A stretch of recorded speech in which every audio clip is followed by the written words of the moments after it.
Spotify Wrapped of 2024 is finally out. December 4th, everything's gone out. This year has been the year for me on Spotify. I will chuck a screenshot of what my Spotify was like last year. I will say a lot of these results might come to a bit of a shocker, and I'll give my opinions on what I think the Spotify Wrapped was like. So as we can all see, we have this whole thing and where this let's go thing. First things first, to touch on the minutes listened to this year. Let's quickly chuck up on last year's Spotify minutes listened. So I will show on the phone as proof, if that's in focus. 204,895 minutes. That is a shit ton of minutes, and that basically puts me on top 0.1% listeners worldwide. We then have your biggest listening day was 21st of March with 1,379 minutes. I will quickly add, so this was apparently a Tuesday since I looked at it on my calendar. So if you're wondering, I will also give some hacks about how you can get your minutes up, and I think a lot of you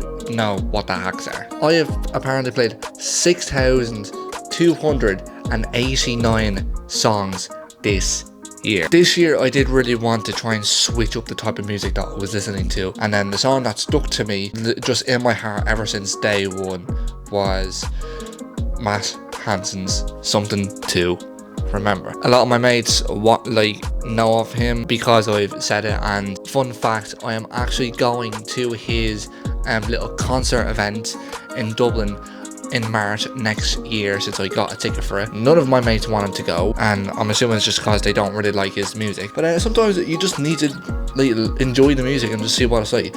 And apparently I was top 0.001% of listeners globally, meaning I'm literally one of the only people in the world that have pretty much spammed them. And so I streamed it on January 1st 608 times. Fucking hell. If we think about that, there's 365 days in a year. That means I would have had to play this song at least twice every day during this whole year, which we did. It's a very good song. So with the leaderboard for my top songs, again, the screenshot is on screen.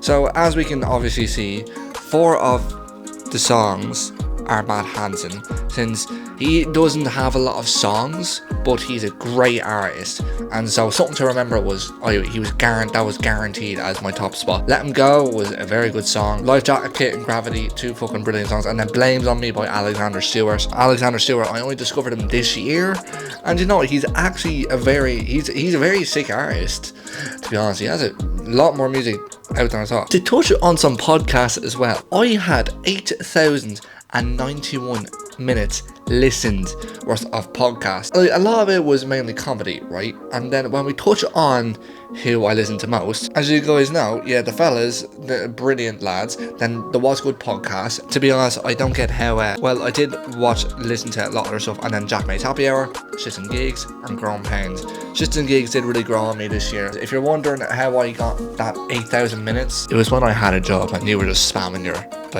I just listened to podcasts. I just go into work, 12-hour shift, boom, just play a random podcast on your sources. In terms of what's changed for my listening, we go all the way back to May. So this isn't the thing that I'm actually going to say that I'm not really a big fan of for this. It's basically going through our phases during the months, and so we have May was my slow dance country phase. So we had Morgan Wallen, Nate Smith, and Restless Row. I don't know if I like that at all, with the going back to the months and being like, this is your little phase that you had in this period of time. I'm not a big fan about that, because I would say, right, as well as a lot of other people, I would have rathered it more if they just said or showed a list of everyone's top genres, because I feel like that's a very cool thing to have, to see what was your top genre played. Was it rap? Was it pop? Was it EDM? Was it hip hop, folk, soul, whatever. But then they have this instead, which is kind of the only thing I'm not a big fan of. Then we kind of touch on the artists themselves. So I apparently listened to 1,702 artists, which is absolutely mad. But then out of all of those people in the world, Matt Hansen was my top artist. And then apparently I went on an 83-day streak with him, meaning I played him for 83 days in a row. And then I am apparently as I said earlier, he's 0.001% of my listen to. But spent together, I have spent 14,399 minutes listening to his songs. That is like a fifth of my minutes listened to, which is just his music. So I might as well know him personally. We then kind of look at all my other artists this year. So as we have our top artists, so we have Matt Hansen, we have Juriv, we have Col Hume, Gavin, and Alexander Stewart. This one really surprised me because Gavin, I wasn't expecting him to like hop up into my top 4, because I was more thinking that I wanted Matt Hansen to be my guaranteed first one. Then I think, what was it, from what I remember, I wanted Kyle Hume second. There was a mixture of other artists. You had like Nate Smith, Morgan Wallen, you had Miles Smith, you had Henry Moody, you had Caleb Hearn. There was a bunch of new artists I had this year. But then you have Juriv in number 2. Then I've come to the realization as to how he ended up in my number 2 spot. Looks like we have company. So yes, apparently there was a message from Matt Hansen, and everyone else would have gotten this, because whatever artist you had would have had a personal message. Honestly, Matt Hansen, I cannot wait to see you in March. And so after that message, we basically have everything. That's kind of it for my Spotify Wrapped now. So we had Matt Hansen guaranteed, and now for pieces of advice and just give you some hacks. So if you're wondering how I got 200,000 minutes listened, here's a trick, and I feel like a lot of you will easily know this.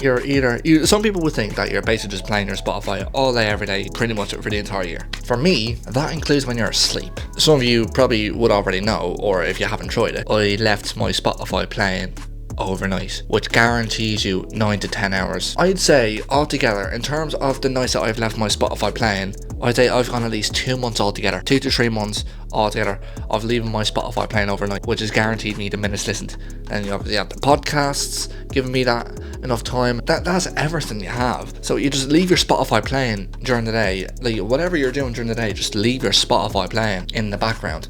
Have it muted. Like it's easy. Just do that, and then your minutes will just fly up. I'd say in terms like what I said about like with the genres, I'd really like if they stuck with the genres, because I feel like the way they showed the phases for the months, I didn't really like that when they showed it, but I'd rather they stick with the top genres, because I'd love to know what was my top genre. Was it hip hop? Was it pop? Like, was it rap? Like, what was it? A lot of you guys might not know who a bunch of those artists were, because I don't really like the mainstream artists. I don't even like listening to The Weeknd, Drake, Kanye West, Kim Kardashian. I just said Kim Kardashian.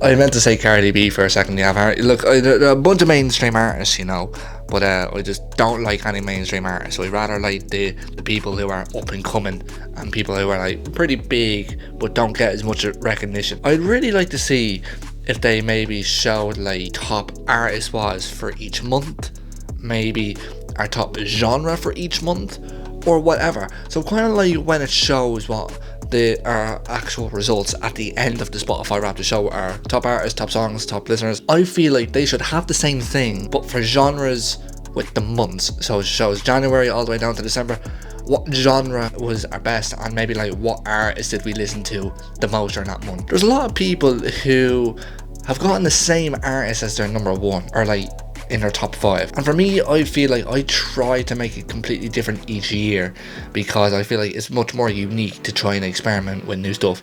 Because like this year was really my year with, like, I'd say I got really into sad songs, so yeah, Boo-Hoo, and I got a bit into country music with like Morgan Wallen, Nate Smith, Restless Road.